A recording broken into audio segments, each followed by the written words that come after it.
бола ма, прям эфирде жүрдіңіз, конечно. Әжелік қосылып көрсек бола ма, прям эфирде? Қасында отырып па? Саламатсыздар ма?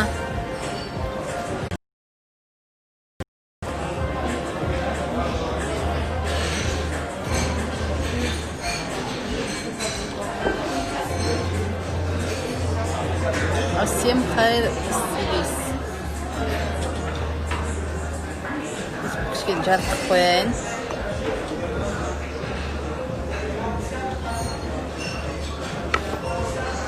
Саламатсыздар ма? Сізді күттім дейді. Не үшін күттіңіз мені? Рахмет. Ұйқы жоқ па сіздерде? Мағамбетова қалайсыз? Рахмет. Неге қара орамал тағасыз? Потому что кір көтерімді да, тез бұған қамайды. Beauty style. О, қалайсың Айгера? Айдай Даша дейді. Мәссаған, ұйқыларыңыз қайда? Әсел Доспол қызы менің оқушыларым. Мен оқушыларымды логиннан танимын ғой.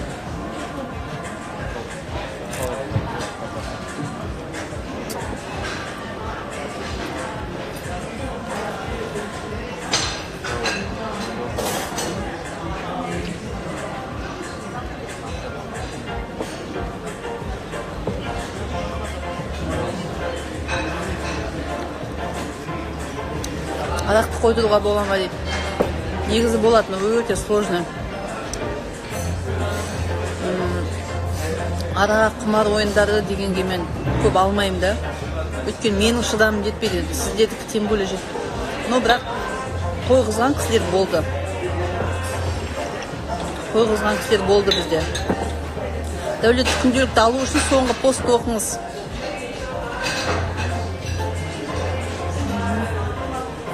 Маржаннан шөп жайлы сұрадым, жауап жоқ, жауап беру керек. Приятного аппетита. Рахмет, Жұлдыз, рахмет.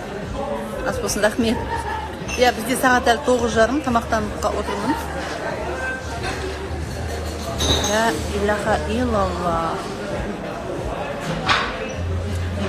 Арықтау үшін не істеу керек? Жалпы арықтау деген нәрсенің ар жағында психосоматикасын білу керек та. Мысалы үшін бір апай болды да, менде 112 килограмм болған. Сонда ол кісі айтады, балам қайтыс болып кетті, сосын артынша тамақ жей бердім дейді. Мәселе ол емес. Адам бір нәрседен ләззат алу керек қой, қатты қайғы болғанда соны ұмытқысы келіп тамақ жей берген да. Ну, примерно сол сияқты. Сол сияқты, мысалы үшін кішкентай кезінде әжелер баққан балалар ожирениеге бейім болады. Не үшін? Өйткені әжелердің миында ана ашаршылықты көп көрген, соғысты көп көргенде аш боқамасы, запаста майы болсын деген сияқты баланың аузына тыға береді ғой. Сол сияқты оның түбін білу керек. Егер қатты семіз болсаңыз, ал енді бір 5-10 киломен алыса беретін болсаңыз, біздің проблема, біз тамақты жегеннен кейін, мысалы үшін, егер біз біреумен ерегісетін болсақ, біреуді жек көретін болсақ, ол бізге зиян жасайды. Сол сияқты біз тамақты жеген кезде оны махаббатпен жемесек, то есть тамақты жеп алғаннан кейін не үшін жедім, бекер жеппін, майлы екен, семір кететін болдым деп, онда тамақ сізге зиянын жасайды. Яғни сіздің жеген тамағыңыз май, холестеринге кете бастайды да. Бұл сол сияқты. Сол үшін тамақты жеп алдыңыз ба, өкінбеңіз. Ой, бекер жеппін, құдай-ай, қашан арықтаймын, анау мынау деп тамақты жек көрмеңіз солай. Өзімді миымды өзгерткім келеді. Түпсана қатысаңшы. Биылғы түпсана соңғы рет өтеді, 10-шы желтоқсан күні өтеді. Бұл жолы бізде бәрі-бәрі Аллахқа шүкір. Супер. Бізде бәрі-бәрі. Осы жол біз ақша деген сабақ қосам. Ақша деген өте мықты сабақ. 7.000 теңгеге біз 2 сабақ береміз. 3.500 теңгеден сонда. Мен тұрмыста емеспін, бірақ болашақта тек ұлым болса екен деп өзімнен өзім Алладан қатты тілеймін. Үйде жалғыз қызбын. Бір інім бар, қызды болудан қорқамын. Не үшін қызды болудан қорқасыз? Қараңыз, кішкентай кезіңізде біреу тиісті ма сізге? Есіңізге түсіріп көріңізші. Сондай жағдайлар болған кезде біз қыздан қорқамыз. Тағдыры не болып кетеді? Мен сияқты біреу тиісіп жүре ма деген сияқты бір установка болу керек. Но однозначно ол бар. Соны білу керек та. Менде бір семья келді, олардың тоже тура осындай әйел мен күйеуі ұлымыз болса өйткені әйелінің миына күйеуі сіңіріп тастаған ұлту деп. И әйелі екі қабат өзеуге барайын десе қорқады. Вдруг қыз болып қалса, күйеуі қыз ту деп айта береді екен. Сосын әйелінің жаңағы аяғы ауыр өзеуге барайын десе қорқады. Вдруг ұл деп айтып қала ма деп. Ұлды күйеуі қаламайды да. Сосын күйеуі екеуі келген болатын. Біз расстановка жасап сөйлескен кезде білгеніміз, ол кісінің күйеуі, оказывается, ни за что сотталып кеткен. 10 жыл түрмеде отырып шыққан. В общем, групповой жаңа изнасилование деп, бұл түк қатысы жоқ. Ана қыз жаңа зорланған қыз айтқан, мені осы зорлады деген. Бұл кісі өзін зорламаған, дәлелдей алмаған, ни за что сотталып кете берген да 10 жылға. Содан кейін уже қорқыныш пайда болған. Ол болсам, осындай мен сияқты бірдеңеге ілініп кетеді ма деген қорқынышпен әйеліне ұлтума дей береді екен да.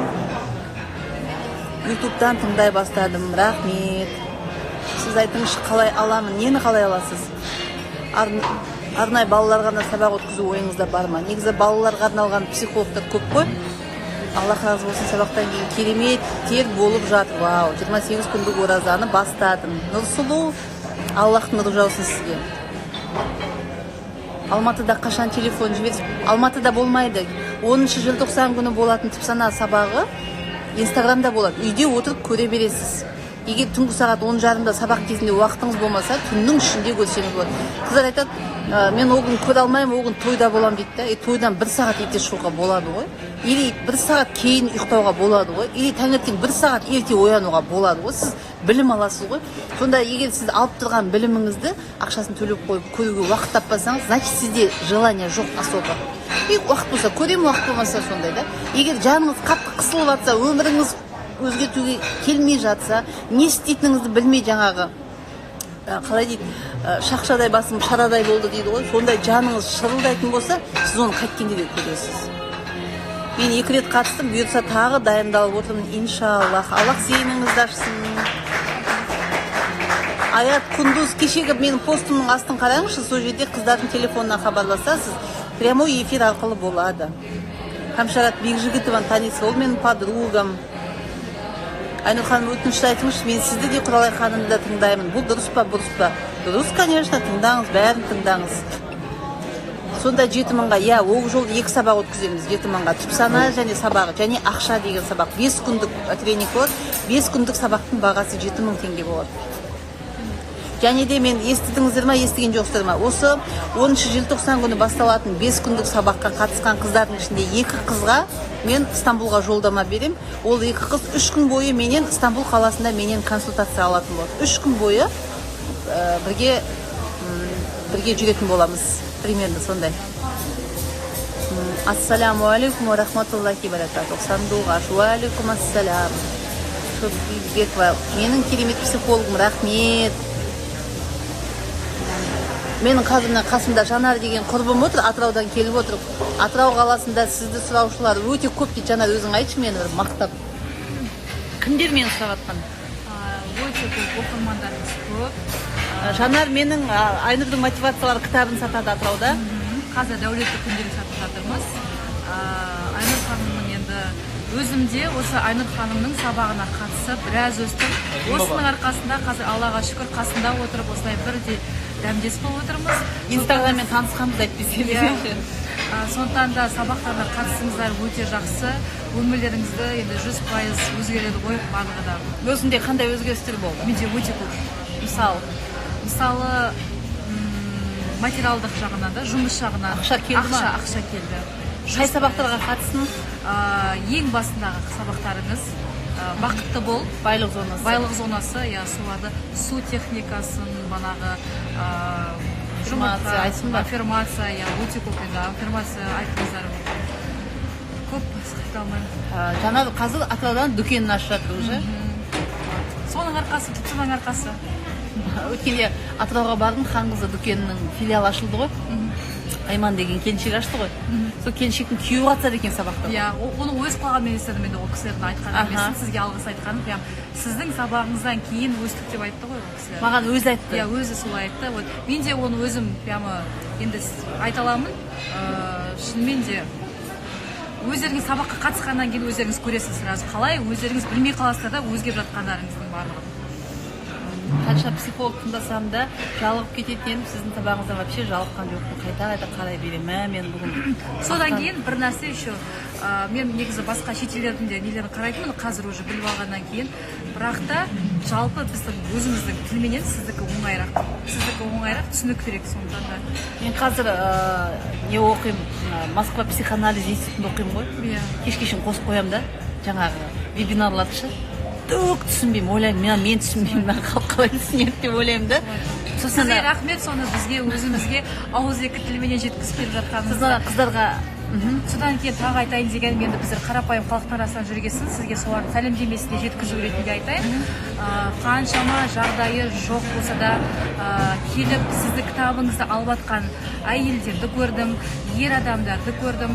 Ол кісілердің сол қараймын да, былай қарасаң 7,000-6,000 теңгеге алып кітаптарын алып жатыр ғой. Мен білім үшін алып жатырмын деймін да, алып жатырмыз дейді да. Сол кезде бір қуанып қаласыз да, что олар да сөйтіп өседі, олар да сондай манағы жетістікке жетеді деген нәрсе. Иә, сондай нәрсе болады деп. Сондықтан сізге көп рахмет шынымен де. Алланың нұры жаусын сізге көп, Айнұр ханым. Мына жерде Нура деген қыз жазып отыр, сәлематсыз ба, мен ертең олимпиадаға қатысатын едім дейді. Бірақ оған аз дайындалғанмын. Еш саспаңыз, дайындалдыңыз ба, дайындалмадыңыз ба, бір күндік нәрсе ештеңке шешпейді. Тіпті 2 күн дайындалсаңыз да түк те шешпейді. Сондықтан будьте спокойны, визуализация жасаңыз. Енді әрине сізде уақыт өте аз қалып тұр. Но спокойно отырыңыз да альфаға кіріңіз. Ютубта менің сабақтарым бар, қарасаңыз, состояние альфа десеңіз. Просто расслабьтесь и визуализация жасаңыз өзіңіздің 5 алып атқан. 5 па қалай болады ол жерде. И сосын будьте спокойны. Болса жақсы, болмаса одан да жақсы. Однозначно тапсырып шығасыз, еш уайымдамаңыз.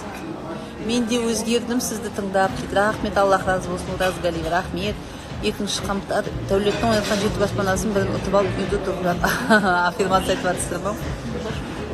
Бұл вообще лотерея дегендеріміз, біз лотереяға неге қызығамыз? Мысалы үшін, өткен Ресей психологтарын тыңдасам айтады, лотереяға қызығады себебі халықтың тегін ақша, тегін дүниеге қызығушылық. Бұл дұрыс емес деп айтады да. Мен ойлаймын да, біздің Қазақстанда бұл тегін нәрсеге қызығу деп қабылдауғанда келмейді да. Өйткені біздің Қазақстанда айлықпен пәтер алу мүмкін емес та. Сосын бізде халық уже последний үміті осы лотерея болып барлығын жаппай келетін, сондықтан да бұның. Сондықтан бұл жерде кішкене мен айтамын ғой, кез келген аффирмация, кез келген арман, мақсат экологично болу керек та. Мысалы үшін мен мына машинаны ұттым, Видим, мүмкін бір адам, басқа бір адам сізден де жақсы жұмыс жасаған болуы мүмкін. Или басқа бір адам сізден де қатты мұқтаж болуы мүмкін. Ну вот сол сияқты оның кішкене нелері бар да. Одан кейін менің өмірім 100%-ға өзгерді. Альхамдулиллах, Асыл ханым, Аллах сізге разы болсын. Осындай нәтижелеріңмен қуантсаңыздар, мен қуанамын. Армандарыңыз экологичный болсын, қыздар. Біреудің күйеуін тартып алсам, біреудің қызметтен кетіп қап соның орнына болса, мен тіпті естідім, реанимацияда аптекада істейтін бір келіншек деді ғой, Аллаға шүкір, балалар деген реанимацияға түсіп атып, саудам күшті жүріп атып дейді да. Вот сол сияқты примерно да. Арман деген экологичный болу керек қой, ешкімге зиян келтірмейтін да. Содан кейін мысалы үшін біреудің машинасын алып алсам, біреудің қызметін алып алсам, біреудің күйеуін тартып алсам деген сияқты, біреудің жігітін тартып алсам, ну это уже не экологично, біреудің көз жас тұр да оның ар жағында. Екінші бір нәрсе, тағы да армандаған кезде біздің ошибкамыз не? Машина алып қандай? Жанаттыкіндей, қанаттыкіндей. Но это уже не твой арман, ол қанаттың, жанаттың арманы да, примерно. Егіз туғым келеді, ана біздің Айжан туды сол сияқты. Опять же, сенің сол үшін айтады, не үшін орындалмай жатыр? Потому что арман сенікі емес.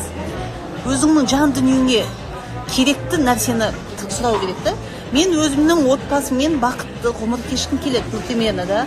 Бақытты ғұмыр кешіп жатырмын. Өзімнің кең пәтерім бар, үйімде қонақ күтіп жатырмын деген сияқты. Өзіңіздің жаныңызды рахаттандыратын. Ал екі-ақ баласы бар адамда 2 этажды үй келіп 250 квадрат. Он не қылады ол? Потому что опять же қазақ пайызге жаңағы елден қалмайын деген бір несі бар да.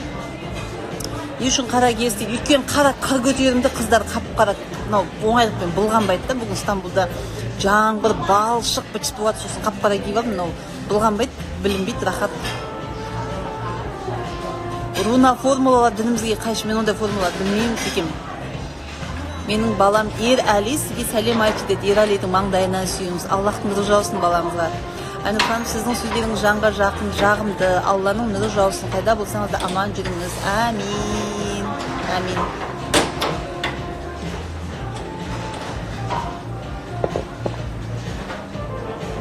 Сұрақ өте көп болып жатыр. Beauty style неге күліп жатсың сен, Әйгерім? Таяқ жейсің менен. Красотка дейді. Кір көтерімді дегенге күліп жатсыздар ма?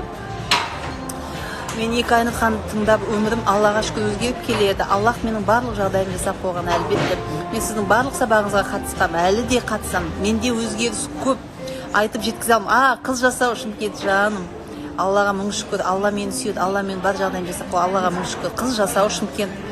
Бұл қазіргі алғыстар, ол әшейін ғой, әшейін. Біздің я не вижу қазір. Мысалы үшін мен сіздерге айтайын. Мен былай айтайын сіздерге, я қазір. Мен көрмей жатырмын, қайтадан жазсыңдар. Мен келесі түпсана сабағына қосылатын телефонды қыздар жазып жатыр екен. Мен көрмей жатқан көрінемін. Соған біз жазып жатырмыз деп жынданып жатыр. Мен ең бірінші сабаққа барған кезде, не Алла көріп тұр ғой, өтірік айтсам еді, бүкіл иманы мен дінімен айтайын. Ең бірінші психологиялық сабаққа барғанда өзім проблема, жаңағы депрессияда жүрмін да, өзімде ақшадан қысылып жүрмін ғой. Сол кезде мен не істедім? Сол кезде мен жаңағы сабаққа бардым да айттым ғой, адамдардың бәрінің крышасы кетіп қапты дедім. Қасыма ертіп барған қыздарға айттым, сендер құрып кетіпсіңдер ғой дедім. Мынау не әңгіме дедім. Одан да тірлік жасамайсыңдар ма дедім. Мен қаяққа тойға шығам, айтысқа қалай шығам, бизнес жасайын ба деген уайыммен миым ашып келсем дедім. Мынау не айтып отыр дедім. Аффирмация айтысыңыз деп, ең бірінші психолог сабаққа бардым ғой. Сол кезде аффирмация айту, визуализация, мен айттым, не бұлшылдап отырсыңдар деймін да, қыздарға айтамын да. Әжептәуір оқыған қыздар ғой, мен алып барып отқан. Сосын айтып қоямын, өйткені сөйттім да мен. Сөйтіп кетіп қалдым. Қазір мінекей, қазір бар дұғама сол апарған қыздарды да, сол барған наставникті де айтам да. Сол кезде қабылдамаған, но постепенно нәтижесін көрдім ғой. Сондықтан қазір бәрі айтып жатыр ғой, рахмет, өмір өзгеріп жатыр, көңіл күйім тынышталды, отбасымда тыныштық басталды деген сияқты. Емші балгерге баруға бола ма? Қиналып кеттім, неге көз тиді ма? Емші балгерге барасыз, Аллах сізді назарынан тыс қалдырып тастайды. Егер сіз Аллахтан емші балгерді мықты деп санасаңыз, барыңыз сонда. Бұл адасушылық қой, қыздар, жандарым. Сондықтан қазіргі мынау айтып жатқан алғыс деген ол түк емес, қыздар. Алғыстың көкесін 2,5-3 жылда айтасыздар әлі. Қайда алғыстың көкесі енді болады. Ойбай, не айтасыздар?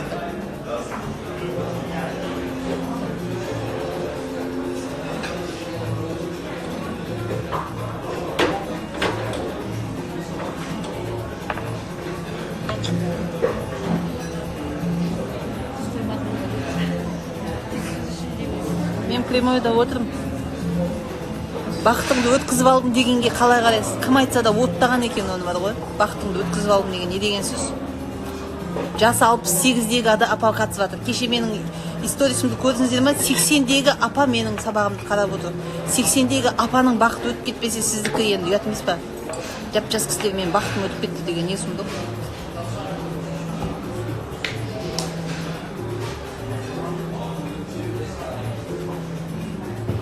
Но бұдан да әдемілері бар шығар, қарап көрсеңізші. Әдемі қайсысын алайын?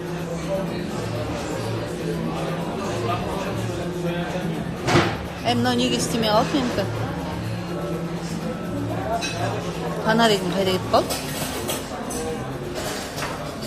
Фонарик маған қосып бере қойсын ба?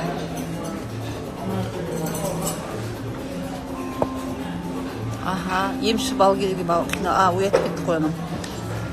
4 жастағы Айбек балам сізді қарап мәз болып отыр. Баламызға Аллахтың нұры жаусын, сіздің сабағыңызға қатысып сізді тыңдап өмірім өзгеріп жатыр, альхамдулилlah.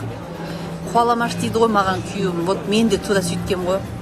Сіздің күйеуіңізге түкте күлмеймін. Тура өсіп айтқам, қуып кеткен осындай. Былжыраған әңгімеге сенгенше жұмыс жасамайсыңдар ма деген ғой. Сөйтіп ойланып қарасам, өмір бақи жұмыс жасап, ақтер көктер болып жүргендердің ешқайсының жағдайы жоқ екен да, қарап отырсам да. Сосын ойландым, масқара, мен не істеп жүрмін деп. Сауда істеу керекпін, бүйту керекпін. Ешқашан сауда ақша әкелмейді. Егер сіз ол саланы білмейтін болсаңыз, ешқашан. қанша көрдім, магазин аштым дейді, не болды, налоговый кек қалды, сатушым жеп қойды, бүйтті де сөйтті де дейді да, потому что зерттемеген.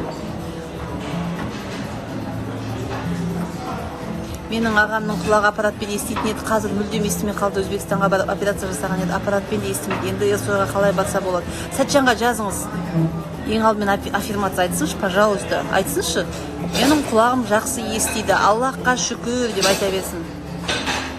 Алтынка папина, моя любовь, моя любовь, Айнура, Аллахтың разы болсын, сізді жақсы көремін, машаллах. Ақтауға келген семинарға қатысатын өте керемет өзгердім. Түпсанаға 4 күндік сабаққа қатыстым. Гүлнар, мейкап, хейрстайл. Рахмет, жаным. Қатты кектеніп, жамандық жасап жүрген адамға хопына-поны көмектесе ма? 100% көмектеседі. Неге қара киінесіз деп әлі жазып жатсыздар ма? Кір көтерімді болғасын жазып киініп алдым. Өйткені мен азаннан бері қонақ күтіп жатырмын. Базарда жүрдім да. Сосын мен қап-қара киініп алдым. Өйткені свет орамал тақсам кір болып кете береді да. Еще дәрет аласың қайта-қайта. Ол тез сатал-сатал болып қалады, қыздар, ренжімеңдерші.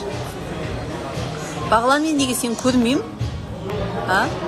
Қайта-қайта жазшы, Бағлан жаным, көрмей жатырмын. Елдің бәрін уақытысын алып қойдым. Саудадан біз байыдық. Потому что сіз зерттедіңіз. Елдер магазин ашасыздан байып кетем деген болмайды. Зерттемесеңіз, ол салада қанша жыл жүру керек жоқ дегенде. Айтыңызшы, Айгүл ханым, сіз білесіз ғой. Көрсеткен жоқпын.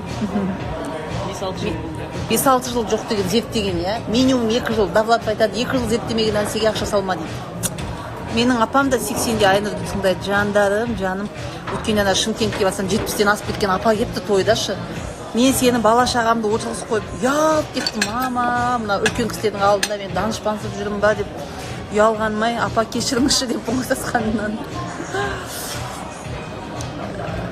Бағлан, мен көрмей жатырмын, Бағлан қайда жазып жатыр.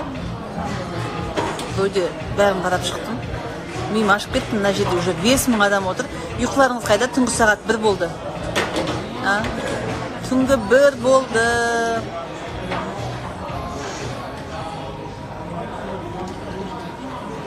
Кеше қайша айтады, осы Стамбулға бір кісілер кетті екен. Ұмыт қалдым, бірақ мамасы келген. Келін екеу, мен алып келіні екеу күшті дос болып кетіпті болшым. Күшті болып кетіпті да, содан айтады, қажет етті, сізді қатты көргісі келді дейді. Негізі үйімізде конкретно кәдімгі өзгерістер жасап берді деп айтыпты меніші. Неге маған айтпадым десем, сіз дәуре қылуға ұялдым дейді. Мен айтам, қосым ба, шақырмайсың ба деп, ол нәтижелерге шақыр мені деп. Менің күйеуім де соны айтады, Айнұр, мен бірге қуасың деп. Мен айтам, бәрі болып жағдайымыз 100% өзгергенде Айнұр ханым қайда жүреді деп жүреді. Мені сонда өзің билет алып жіберіп тұрасың десем, аузыңа май деп қояды дейді. Қыздар, өзгерісті менен күтпеңіздер, өзгерісті өздеріңіз жасаңыздар.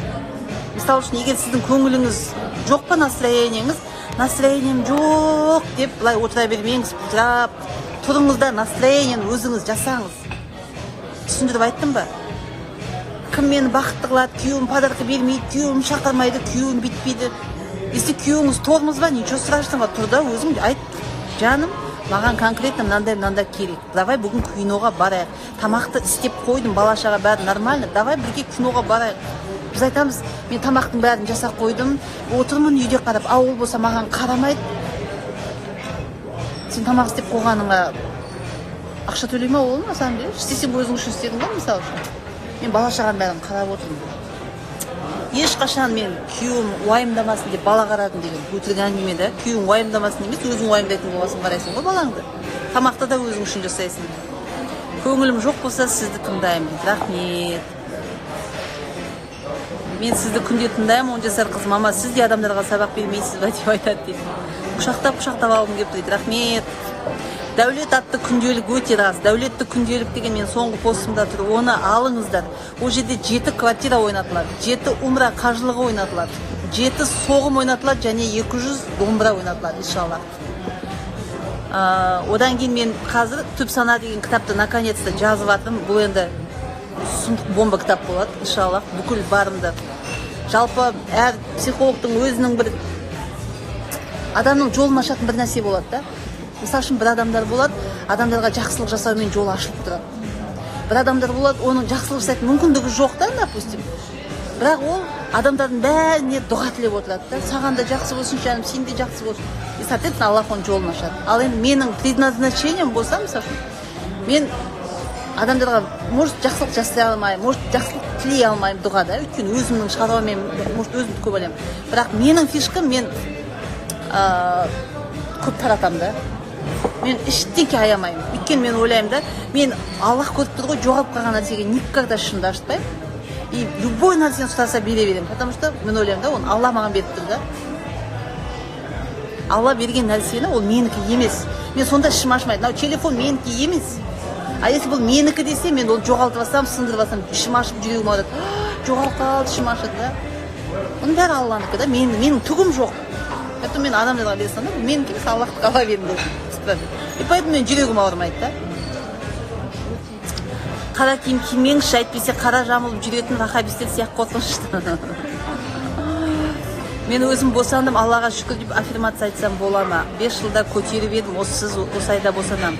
Жалпы осы көп қыздар айтады да, мен өзім босанғым келеді, қандай аффирмация айтам дейді да. Не үшін сен өзің босанғың келеді, түсінбедім десем айтады. Маған врач айтты дейді. Сізге босануға болмайды. Сізге кесарево жасау керек деп айтады екен да. Мен өзім босанғым, мен айтамын, какая разница сен қалай тұрсаң да? Саған процесс керек па, жоқ бала керек па да? Значит, денсаулығыңа келмейді сенің бала. Дәрігер еркін айтып тұрған жоқ қой, ол маман ғой, біліп тұрған да. Босанамайсың дейсің бе, кесарево дедім бе, кесарево. Какая разница қалай болса да? Маңыздысы бала емес па ол жерде? Каукенов дейді, Жанару привет передайте Айнұр апай дейді. Каукенов 02 кім?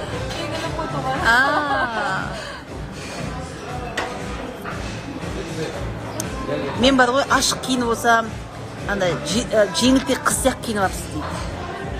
Аппақ киініп алсаң айтады, апалар сияқты болып кетіпсің. Қара киініп алсаң, вахабист сияқты болып кетіпсің. Сіздерге қашан мен ұнаймын айтыңыздаршы. Сөйтіп айтады. Сіздің туз эфиріңізді королі деп ұқтабай жүреміз дейді. Мені Қырғызстаннан өте көп келеді, Аллахқа шүкір. Бұйырса қазір Турциядағы Астраханға да. Қазір Турциядағы өткенде мен бір риэлтор қызбен жұмыс жасағам. Бір-ақ күн жұмыс жасадым. Ол Әзербайжанға қыз. 3 орыс қызды алып келді. 3 орыс қыздар келіп 4 жөн жұмыс жасады. Енді солар айтады, біздің компанияда 10 түрік бар дейді да. Солармен келіп сабақ отырғызып беріңізші, мынандай синхронный перевод арқылы отырамыз дейді да. Иншаллах. Мен бағыландар ғой, таки таппадым. Ой Алла, осындай қыз болды екен.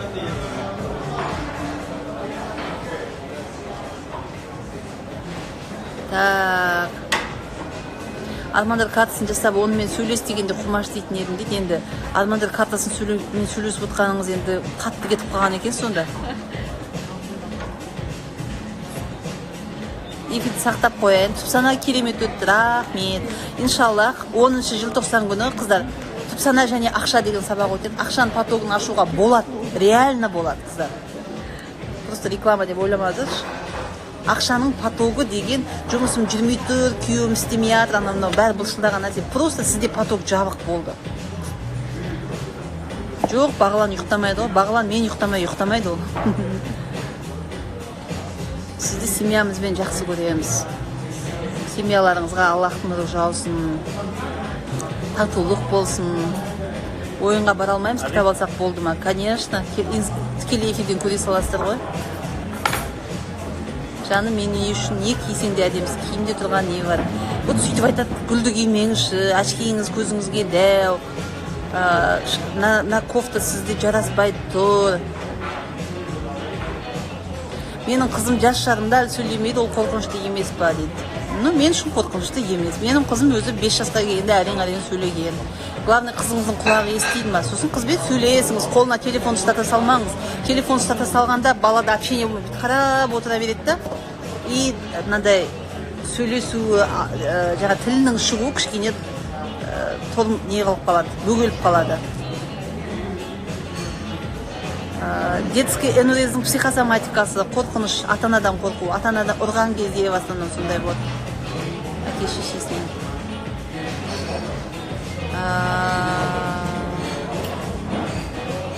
Түпсанаға қалай қатысуға болады? Кешегі менің постымды қараңыз, сол жерде түпсанаға қатысатын телефон номер жазулы тұр.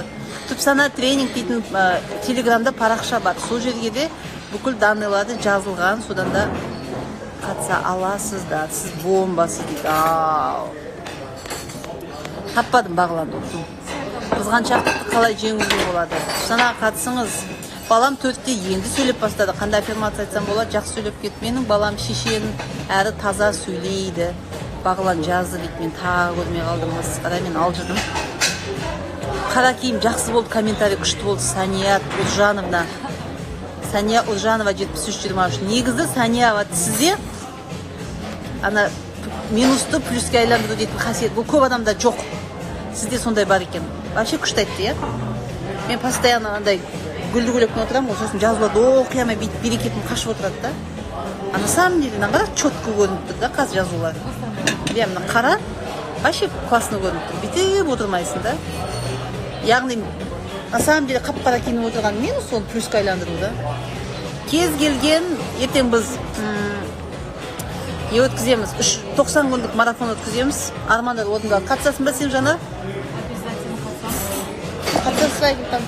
90 күн бойы отырамыз, телеграм каналда отырамыз. Таңертең аффирмация күн сайын стақандағы су.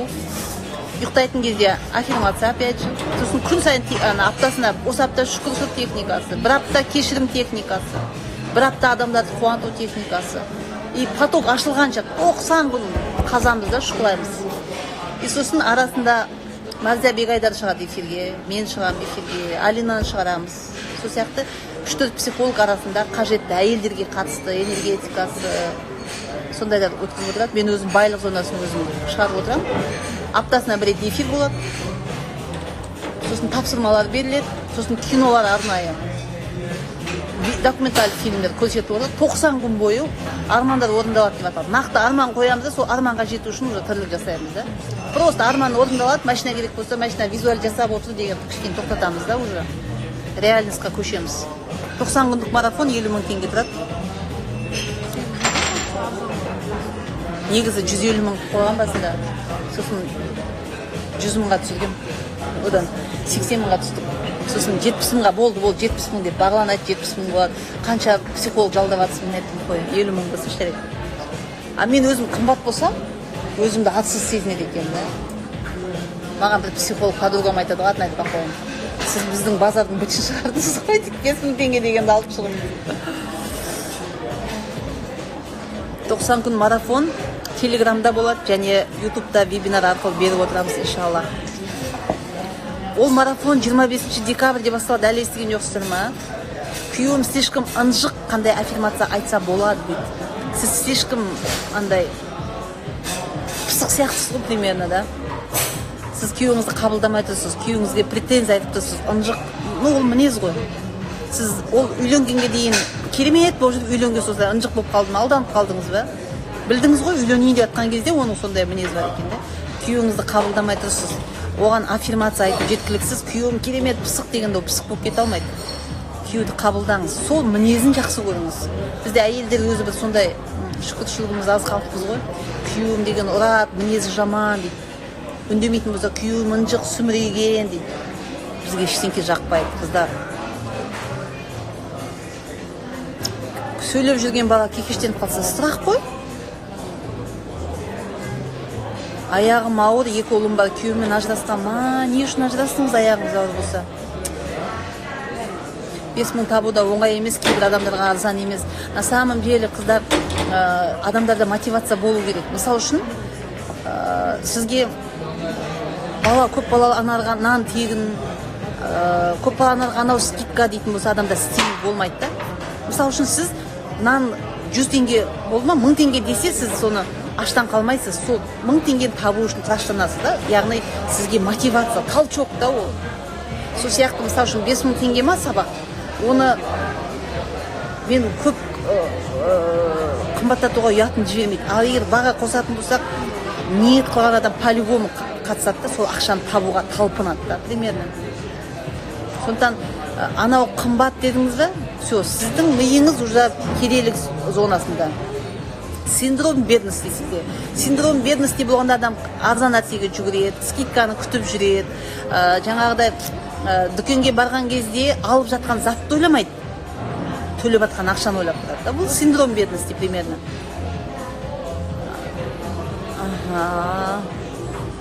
Балам үшін аффирмация айтсам болады.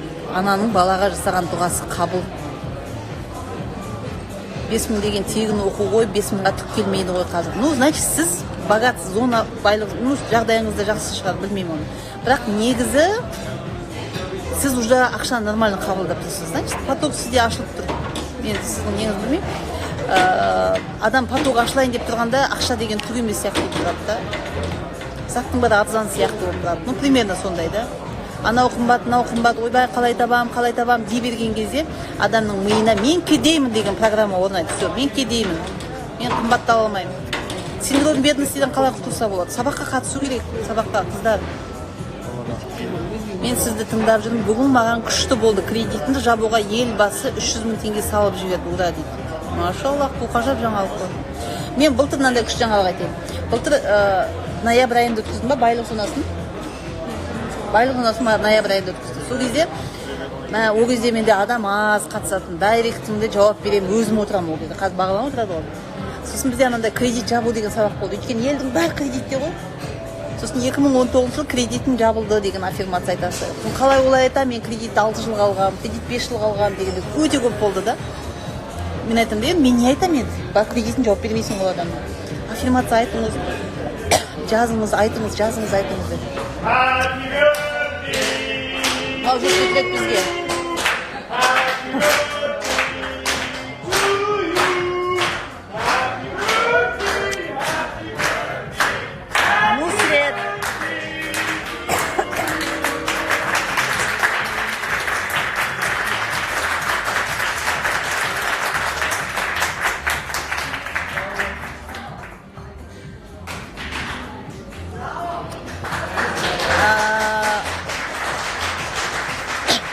Сол 2019 жылы кредитім жабылды деп аффирмация айтқызды, визуализацияны үйреттік, техника стақандағы су. Аллахтың қалауымен 2019 жылы президентіміз Қасым Жомарт Тоқаевтың бұйрығымен көпбалалы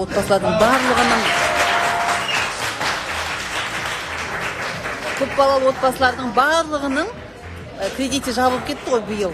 Соған қатысқан, маған қатысқандардың 70-80%-ның кредиті жабылып кетті солардың ішінде. Жаңа айтты ғой, менің балам кінәсіз еді, балам түрмеде отыр, қандай аффирмация айтсам.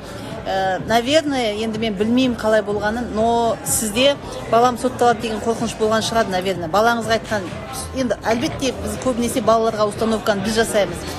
Өстіп жүріп бір нәрсеге ұрынасың, өстіп жүріп сотталасың деген сізде балаңызға программа установка болған шығар, наверное. Или болмаса сіздің балаңызды,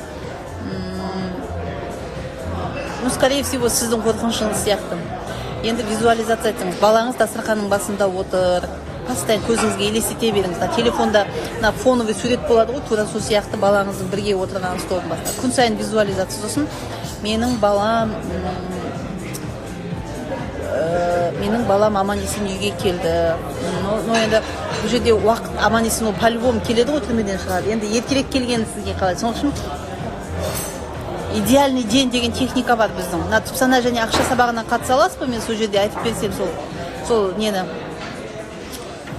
сол техниканы айтып берсем. Қазір үлкен, ол көптен өткен айтайын десем. Бұл сізге қатты көмектескім деп тұрған. Маған дайректке жазыңызшы, қазір мен сізге айтайын. Түпсана және ақша деген сабақ 5 күн болады, 7000 теңге тұрады. Балам үйленгісі келмейді, не істеймін? Ештеңке істемейсіз. Потому что балаңыздың өзі тұлға, өзінің басы, миы бар. Біз біреудің пространствосына кіргіміз келеді да. Сізге балаңыздың үйленгені ұнайды. Балаңызға бойдақ жүрген ұнайды, мысалы да. Менің қызым жұмысқа кіргізейін деп жатырмын, кірмейді ол жұмысқа. Ол неге шаштараз болып кірмейді? Потому что ол істегісі келмейді. Оның өзінің ойы бар, өзінің мақсаты бар. Сіздің балаңыздың өзінің күтіп жүрген адамы бар шығар. Мүмкін біреуді ұмыта алмай жүрген шығар. Не үшін сіз оның пространствосына кіріп, оның тағдырын шешесіз? Мен баланы тудым деген сөз, оның бүкіл тағдырын мойныма аламын деген сөз емес.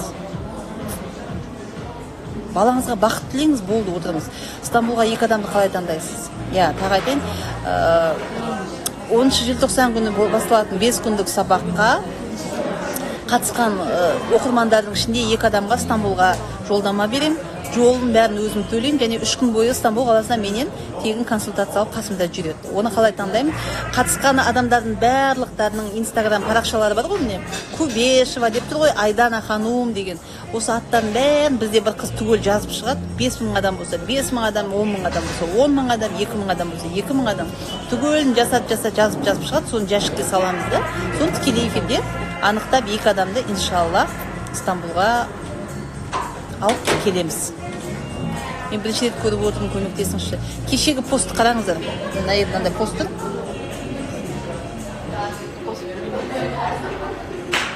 Міне мынау постты ашқасаңыздар. Осы посттың астында қалай қатысуға болатындығы жазылған. Осы посттың астында қалай қатысуға болатындығы жазылған. БББ деген не? Бізде бәрі бар деген. Установка ол.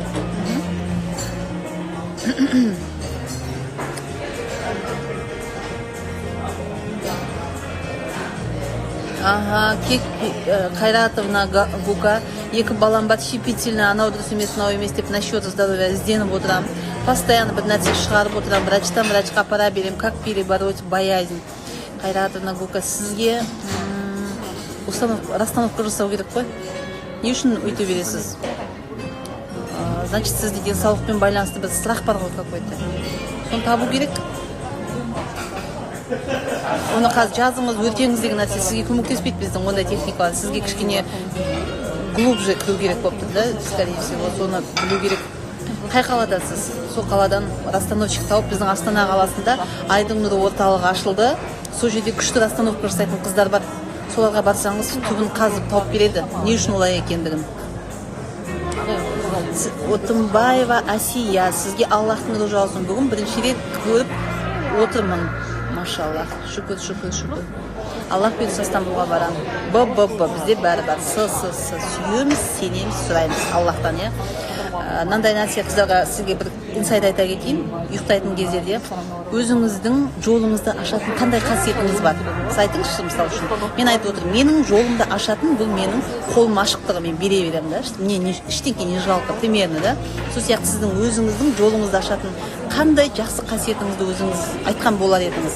Ойланыңыздаршы. Егер мүлде жоқ болса, онда сіздің потогыңыздың ашылуы қиын да. Өйткені Аллахқа жағатын бір нәрсе болу керек қой сізде.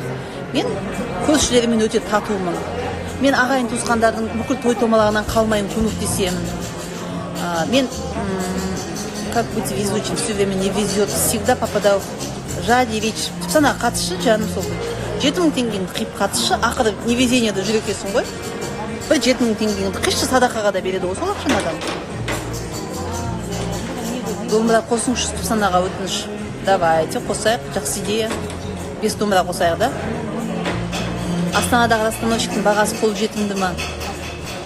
Менің де кредитім жабылды, Айнұр ханым, Аллахтың нұры жаусын. Әмин. Мен біреуге жамандық еш ойламаймын. Нормально. Бірақ мен жамандық еш ойламаймын деген нәрсе кішкене тұз жетіспейді. Мен жамандық ойламаймын, мен жақсылық та ойламаймын, вообще ештеңке ойламаймын деген сөз болуы мүмкін да. Сондықтан кішкене ашыңыз ойыңызды. Қолым ашық, нормально. Мен бәріне көмектескім келіп тұрады. Көмектескім келіп тұрады ма, жоқ көмектесесіз ба? Бірақ негізі ниетіңіз жақсы. Көмектескім келіп тұрады. Тоже жақсы. Ал амалдан ниет жақсы дейді. Егер ниетіңіз сондай болса, сізге әлбетте сол амалды жасайтын мүмкіндік беріледі. Менде үнемі қолымдағы барын бергім келеді тұрады. Мен бәріне жаным ашиды. Мен бәріне жаным ашиды. Тоже кішкене қазыңқырау керек, да? Мен бәріне жаным ашиды. Жаныңыз ашығаннан ол адамға түк пайда түсіп жатқан жоқ. Біз адамдарға пайдамыз тиетін қасиетіміз айту керекпіз. Мен просто жаным ашығып отырады. Сіздің жаныңыздың ашыған маған мысалы вообще керек емес, да? Например, примерно. Лучше мен қиналған адамдарға жаным ашып бәріне дұға жасаймын десеңіз болады. Ашыңыз. мен қолымдағын беріп аламын да сосын өкінемін, потому что сізде кішкене самооценка төмендеу. Сондықтан қолыңыздағы не үшін бересіз? Мені жақсы көрсе екен, мені жақсы адам екенімді көрсе екен, мені сондай жомарт деп ойласа екен деп бересіз да. Шынайы ниетіңіз дұрыс емес. А если сіз осы адамды беріп қуантайыншы деген болсаңыз, сіз артынан өкінбес едіңіз. Вот видите, сізде өкініш бар. Менің қолым ашық бар болса беріп тастаймын. Вот, мынау жақсы. Менің де қолым ашық бергенді ұнатамын. Жолдасым осы ортада шақырмаса неге бара бересің? Это жаман. Өйткені жолдасымыздың рұқсатынсыз бара берген дұрыс емес. Мен бауырмалмын. Жақсы. Мен адамдарға көмектесіп кенім менің жолымды ашады. Вот, супер. Ой, жанымсы, Аллах разы болсын, Аллах амалдарыңызды қабыл етсін. Просто ризамын дейді. Гүлнура, рахмет. Мен қосыла алмадым деп санаға. Неге қосыла алмайсыз? Қосыласыз. Қосады сізді. Мен кек сақтамаймын. Өте жақсы. Тоже жақсы нәрсе. Өйткені біз бір адам бізді ренжітсе, соған кек сақтасақ, ол біздің кек сақтау деген оған жамандық тілеу, оған ашулану. Ол әлбетте біздің жаман энергетикамыз ол адамның жолын жабады.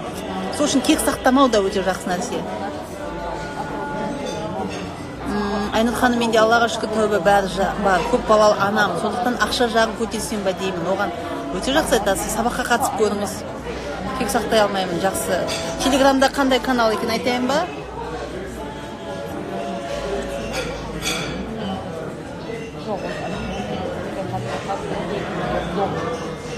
Ақша түп сана деген. Ақша түп сана деген телеграмдағы парақшаға тіркеліп алыңыздар. Сол жерде бүкіл ақпарат жазылған. Болмаса міне телефон жазылып тұр ғой. 8700-418-0802. Тек қана WhatsApp. Келесі түп сананы асыға күтудемін. Қанша күн қалды өз басталуына? 6 күн қалды. Өзімде болса беруге тырысамын. Жақсы. Адамның көңіліне қарап сөйлеймін. Өте жақсы. Сіздің сабағыңыздан кейін тәкаппарлықты жойып келе. Менің хақым жоқ деген ой сразу келеді. Супер. Бесвей кооператив түгел. Ондай нәрсе естімеппін. Басқа адамдарға сыйлық бергенді қатты жақсы көремін. Өте жақсы нәрсе. Өте жақсы қасиет. Мен ылғи адамдардың көңіліне қарап сөйлеймін. Жақсы. Мен көп жаман ой ойлаймын. Неге? Санаға қатысамыз. Мен білген білімімен бәрімен бөлісемін. Вот, бұл да садақаға жатады. Күшті нәрсе. Ашулансам тез қайтамын. Бұл да жақсы. Жақсы адамның ашуы шай орамал кепкен шие дейді. Вот сіздер осы ұйықтайтын кезде қазір ойланып жатыңыздаршы, жалпы менің қандай жолымда ашатын қандай жақсы қасиетім бар деп. Аллахқа жағатын қандай нәрсе істеп жүрмін деп ойлаңыз да. Енді Аллахқа жағатын түк істемей жүрсеңіз, Аллахым менің жолымды аш деп қайбетіңізбен айтасыз, иә? Соны ойланыңыздар, өздеріңіздің жақсы предназначение дейді ғой, соны табыңыздар. Барлықтарыңызға қайырлы түн тілеймін. Сіздерге Аллахтың нұры жаусын. Мынау телефон арқылы түп сана сабағына қатыса аласыздар. Сабақ 10 желтоқсан күні басталады. Қайырлы түн.